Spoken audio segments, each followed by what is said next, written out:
Charlie Hurt, Washington Times opinion editor, and a Fox News contributor, Mary Anne Marsh, who's a Democratic strategist. So, guys, I watched every minute of it.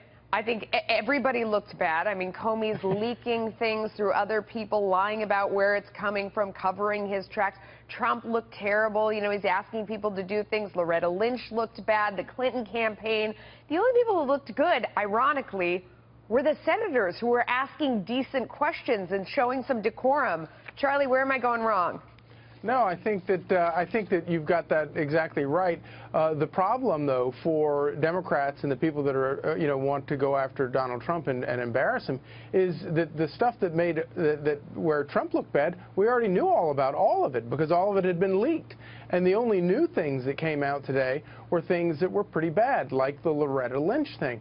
And one thing, fascinating exchange you just had about the leaking, whether you call it leaks or whether you call it something else. Sneaky the key sharing. Here, the sneaky sharing. The key here is that this was a presumably confidential conversation between the President of the United States and his FBI director. Yeah. And the idea that the FBI director has the right, is in the position to determine that no executive privilege does not apply to these conversations, that's pretty serious stuff. And I'm sort of surprised that how nonchalantly Jim Comey revealed that stuff, because I would think as a lawyer and as an investigator, and he's very good, both of those, that had to have been in the back of his mind.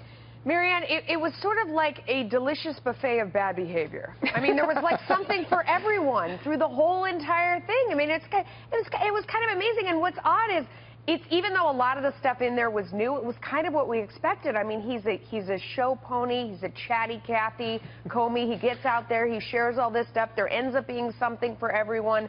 Give me your thoughts. Well, of everyone on display today, the only one who had anything to lose is Donald Trump. And in that respect, it was a devastating day for him. Remember, James Comey, under oath, said that Donald Trump had lied repeatedly. James Comey said he lost his job because he was investigating Russia. He exposed even more concerns about Michael Flynn and his involvement with Russia. He also put Attorney General Sessions under a bigger spotlight, and basically leading people to believe that there's even more there with him. So when you add all of that up, and James Comey did it under oath, nobody else has, you have to say this was a really damaging day. And if you don't take my word for it, you only had to look at Donald Trump. When he came out after the Comey hearing ended, he went to that public event, the look on his face, that subdued performance, you can tell he knows he's in trouble. And the only person who can vindicate him is Donald Trump.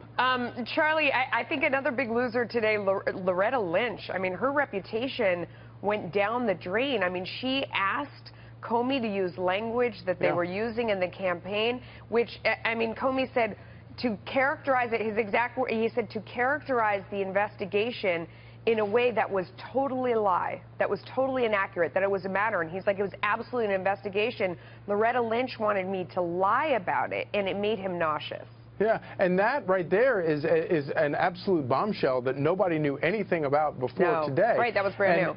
Yeah, and the idea that, and what that means is, because after that conversation between Comey and Loretta Lynch, Comey went up to the Hill, testified, and used that term, matter, instead of investigation, per her request. And so we're standing here today, not only is there no evidence whatsoever that has ever been presented today or before that President Trump interfered with the election, Loretta Lynch did interfere with the election, because that happened before the election. Mary Anne, if you think it was a devastating day for President Trump, I wonder what the consequence is, because he's not facing an election for a really long time. I mean, nobody said anything there was, anything even remotely on the level of impeachment or anything like that. So what's the damage if it is as bad as you say it was? Well, first of all, this is just the start. I mean, remember, after James Comey left that hearing room, they went into a private session in a skiff where they revealed even more. So take all the questions that he said, I can't speak about this in an open forum. None of them were good for Donald Trump, number one. Number two,